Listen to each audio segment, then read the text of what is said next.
नमस्कार. लोक महाराष्ट्र माझा मध्ये आपले स्वागत आहे. या पुढील बातम्या पहा. लोक महाराष्ट्र माझावर काँग्रेसच्या सामाजिक न्यायतत्वाच्या विरोधात भाजपाचं मुठभर लोकांना लाभ देण्याचं धोरण. लोकसभेचे विरोधी पक्षनेते राहुल गांधी यांची टीका. लोक महाराष्ट्र माझावर. भारतात सध्या राजकारण सुरू नसून विचारधारेचं युद्ध सुरू आहे. या युद्धात काँग्रेसच्या सामाजिक न्यायतत्वाच्या विरोधात भाजपाचं मुठभर लोकांना लाभ देण्याचं धोरण आहे, असं लोकसभेचे विरोधी पक्षनेते राहुल गांधी यांनी म्हटलं आहे. सांगलीत कडेगाव इथं दिवंगत डॉ. पतंगराव कदम यांच्या पुतळ्याचं अनावरण आणि स्मारकाचं लोकार्पण राहुल गांधी यांच्या हस्ते झालं. त्यावेळी ते बोलत होते. डॉ. पतंगराव कदम यांनी रयत शिक्षण संस्थेच्या माध्यमातून कर्मवीर भाऊराव पाटील यांची विचारधारा पुढे केली.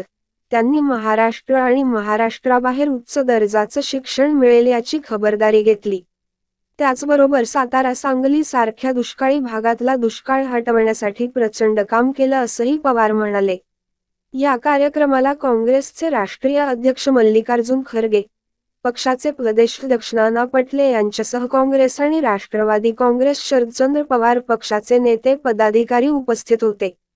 त्याआधी राहुल गांधी आणि मल्लिकार्जुन खरगे यांनी नांदेड इथले काँग्रेसचे खासदार दिवंगत वसंतराव चव्हाण यांच्या नायगाव इथल्या निवासस्थानी भेट दिली आणि कुटुंबियांचं सांत्वन केलं. आपण पाहत आहात लोक महाराष्ट्र माझा.